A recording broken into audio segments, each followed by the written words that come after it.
दोस्तों, वक्त का यजीद मोहम्मद बिन सलमान है। एक बार फिर से बड़ी खबर आ रही है और आपको मैं बता रहा हूं बार बार बीच में, जहां दूसरे यूट्यूबर डर रहे हैं क्योंकि उनको सऊदी अरब जाना है और उन पर बैन लग जाएगा, हज नहीं कर पाएंगे, उम्रा नहीं कर पाएंगे, लेकिन मैं वो रिस्क नहीं ले रहा हूं। अल्लाह बहुत बड़ा है, कबूल तो अल्लाह को करना है।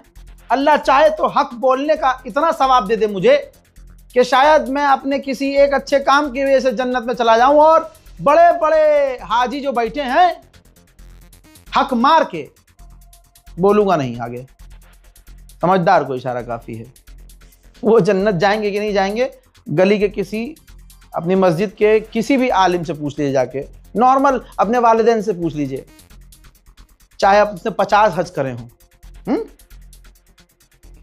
दोस्तों, मोहम्मद बिन सलमान ने, आपको आपकी मां का वास्ता है फर्क महसूस करना, इजराइल की जबान और मोहम्मद बिन सलमान की जबान में क्या फर्क है।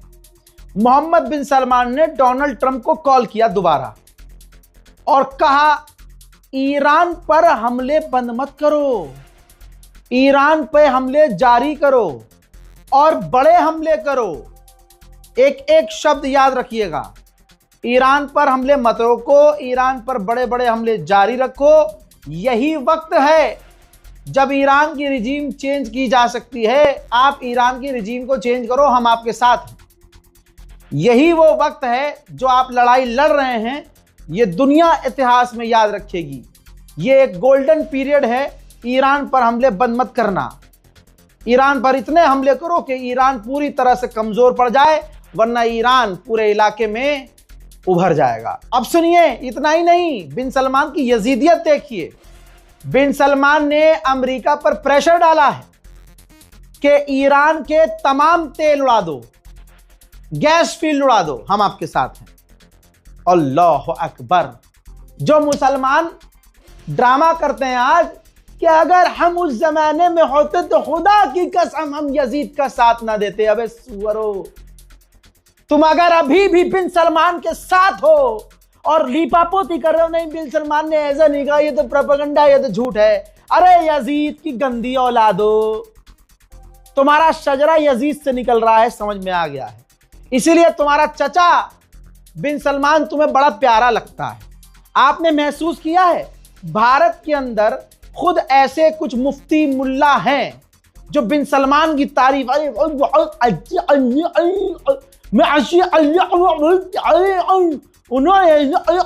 अबे तुम्हारे मुंह में घोप घोप, तुम्हारी औकात आज सब देख रहे हैं। इंटरनेट का जमाना है। कल तुम मिंबर से बैठकर कुछ भी बोल देते थे, जनता उठती थी, मुसलमान मानता था और उठकर घर चला जाता था कि हाँ बहुत अच्छा आदमी होगा। आज इंटरनेट का जमाना है मुन्ना, सब खुद रिसर्च कर सकते हैं लोग, और लोगों ने किया है। तो वो लोग, वो मौलाना जो भारत में रहकर मोहम्मद बिन सलमान की तारीफें कर रहे हैं, वो मुफ्ती जो बिन सलमान की इमेज को क्लीन करने में लगे हैं, तो जनता ये भी जान ले कि सऊदी अरब से मोटा इनको आता है पैसा, मजाक नहीं है। थोड़ा सा रिसर्च करेंगे, मदरसे के नाम पर, मौलाना के खर्चे के नाम पर, उर्दू जबान में उनको बोलते हैं वजीफा। वजीफा आता है भाई साहब सऊदी अरब से, बिन सलमान की सरकार भेजती है गिने चुने कुछ बड़े मुफ्तियों को। अब जो बड़े जो मुफ्ती हैं यहाँ, उनके नीचे जो उनकी मुफ्तियों की जो चेलों की चेन है, जो आसपास आपके मोहल्ले मस्जिद में मुफ्ती हैं, वो आपको लगता है बिन सलमान की खोलेंगे कुछ? क्योंकि उनके जो सीनियर मुफ्ती हैं वो भी जैसे वहाँ से फॉर एग्जांपल आए 50,000, तो 1,000 रुपये नीचे डाल दिए कि भाई ये तुम लो हैं। ये चीज़ मार्केट में आनी नहीं चाहिए। बिन सलमान की तारीफ होती रहनी चाहिए, सऊदी अरब की तारीफ होती रहनी चाहिए। आप समझ, मैंने बहुत आसान जबान में पूरी चेन समझा दी आपको। वही चेन के लोग यहाँ बैठकर बिन सलमान की तारीफ कर रहे हैं। आपको क्या लगता है सऊदी अरब का पैसा कम है? अबे अंधा पैसा दिया है परवरदिगार आलम ने उसे, उसका इस्तेमाल वो कैसे कर रहा है समझो। भारत के अंदर इन्फ्लुएंसर्स खरीदना, अमेरिका और यूएस की कंपनियां हैं यहाँ पे, सऊदी अरब की कंपनियां हैं यहाँ पर। वो एजेंसियां भले ही हिंदू नाम से होंगी, लेकिन वो हम जैसे, आप जैसे, दूसरे जैसे क्रिएटर को स्क्रिप्ट भेजेंगी और ऑफर कर देंगी 50,000 रुपये कि आपको 3 रील बनानी है, सऊदी अरब की अच्छाइयां बतानी है, बिन सलमान के ये काम बताने हैं। 50,000 रुपए भाई, हिंदुस्तान के क्रिएटर 5,000 रुपए के लिए नंगे हो रहे हैं। 50,000 दे दो, वो पागल हो जाए, कसीदा पढ़ेंगे। वो ये भी बोल देंगे कि इस्लाम तो इसी पर नाजिल हुआ था, बिन सलमान पर। कुरान नाउजुबिल्लाह इसने अपने हाथों से लिखा। ये है भारत के क्रिएटर्स की औकात, जो पैसे के लिए। हक कौन बोल रहा है भाई? तो ये पूरी सिस्टम, पूरी चेन ऐसे चल रही है। अभी बहुत लोगों ने मुझे रील भेजी, भाई मोहम्मद बिन सलमान की मैंने ये रील डाली थी, लोग कमेंट कर रहे हैं बिन सलमान बहुत अच्छा आदमी है। मेरी वीडियो भेजो, उनके बाप की वीडियो भेजो ना भाई। रिपोर्ट है, छपी है, हर जगह आ चुकी है, मिडिल ईस्ट में चर्चा है, बिन सलमान जलील हो रहा है। सब कह रहे हैं कि सऊदी के लोग बुरे नहीं हैं, सऊदी अरब की जमीन, सऊदी अरब के लोग नहीं, बिन सलमान की कुर्सी को खतरा है। वहां सोचिए, इनको ईरान में डेमोक्रेसी चाहिए, अरब में क्यों नहीं चाहिए? अरब में बादशाहत क्यों है? और अरब अमेरिका के साथ क्यों है? क्योंकि जिस दिन ये अमेरिका का साथ छोड़कर हक बोलना शुरू करेंगे, इनकी बादशाहत खत्म हो जाएगी। और किसको अपनी बादशाहत से मोहब्बत नहीं है भाई?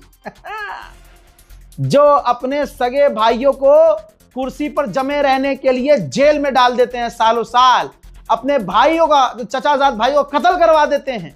यह है अरब का इतिहास। मुझे पता है शायद मैं सऊदी अरब कभी नहीं जा पाऊंगा, लेकिन उम्मत से मेरी गुजारिश है कि अपनी दुआ मुझे याद रखिएगा। ये सब आपके लिए कर रहा हूं, आपके लिए सिर्फ, कि मैं, अगर मेरी जबान पर मेरी कौम भरोसा कर रही है तो ये जबान हक बोले। ये है मोहम्मद बिन सलमान आपका।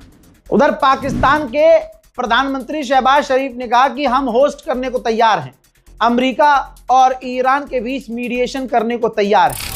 आप सोचिए अमेरिका और इजराइल की फितरत क्या है।